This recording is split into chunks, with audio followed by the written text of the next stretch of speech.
Hello, beautiful people. This is Roselee Mathu, your Sisterlocks Consultant. So we are on chapter 2 of Dr. Cornwell's book, That Hair Thing. As you remember, I'm reading that book with my client, Marcia. I put on some lipstick today for you, Marcia. Hey. So we're in chapter 2, and it's talking about the symbolism of our hair. I actually couldn't find a particular passage that stood out because the whole chapter was just really so impactful because it reminded me of an experience that I had. So chapter 2 is called The Symbolism of Our Hair, and it's talking about symbolic systems of meaning. And she describes how we have certain nonverbal messages that we're sending out as a people, as individuals or as a people. And when we all agree about what these nonverbal messages mean, then our world becomes real to us or true to us, right? And this applies to different cultural groups. So each cultural group has some symbolic systems of meaning that work together to make their reality true.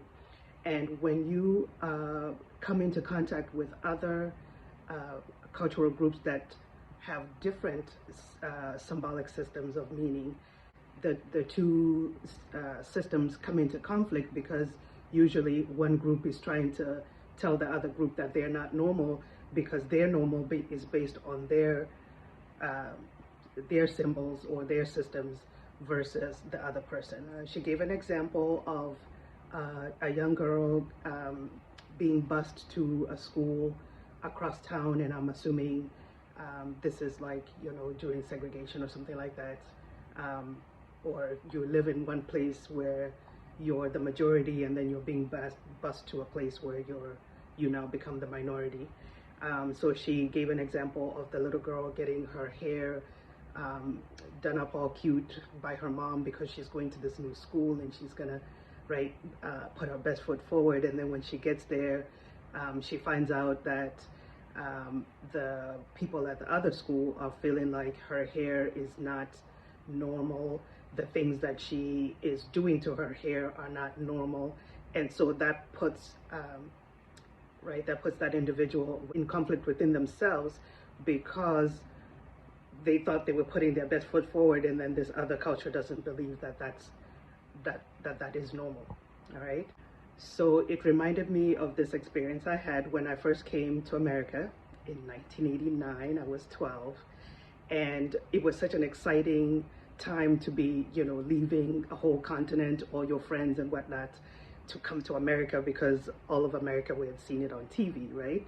So I had my symbolic systems of meaning about who I am and who I was at the time, my parents, the life we led, that kind of thing. And we're excited to transport that life into America. And we had some random idea of what we thought America was like. So in order to make sure that I was going to be able to fit in, my parents bought me my first pair of jeans, my first pair of high tops. I had a bubble jacket. I felt like I looked the part. However, I had gone to the salon to get my hair done in this very intricate style that I would never have gotten if I wasn't coming to America, because I'm thinking, or my mom was thinking too, oh, we're going to America, we got to put our best foot forward. So this style, it looked like a flat twist. It was done with a needle and thread, so with some intricate rows, and then it was a big bun at the back, kind of like the way people do faux locks, the way you wrap hair around faux locks, but it was with thread, right? So it was a beautiful, intricate bun with the cornrows. So the first day of school, I was excited until I walked into that building and everybody was huddling up. As soon as I walked in, they huddled up and they were whispering to each other, I think that's the African girl. I think that's the African girl. And in my mind, I'm thinking, how do they know that, right? So in the homeroom was when the gates broke open, so to speak, because everybody was interested in how was my hair done like this. They had never seen it. And in my trying to explain that it was done with a needle, the shock and horror of, a needle, right? I couldn't explain it clearly, right? So it shattered my experience that day because I was excited to, um, to be in this new environment and get to know people and whatnot. And everywhere I went, this hair was the topic of conversation. I almost wanted to like be under a rock or something, right? And so when I went home, I asked my mom to take it out, and she was like, "Girl, please, we paid money for this. You're going to keep it for the rest of the week," right? And so it began this journey of trying to blend in so that people didn't question who I was because I was trying to fit in, right? So the chapter was just really impactful about how we see ourselves based on these nonverbal things, because for each person in their house and in their family, whatever things are reinforced, that's your reality, right? And sometimes people tend to question your reality based on what they have experienced in whatever they feel their reality is.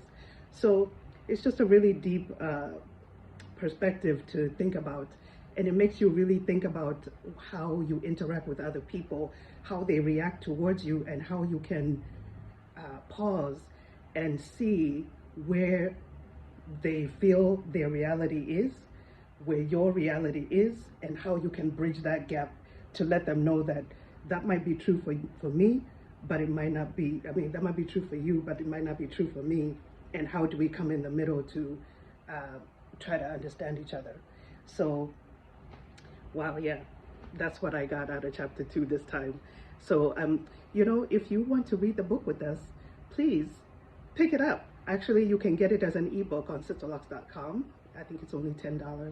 Because this is fascinating. Now it's become an academic discussion, which I enjoy. So I hope you guys found that enlightening, as I did. And we'll see you when we're reading chapter 3. Awesome.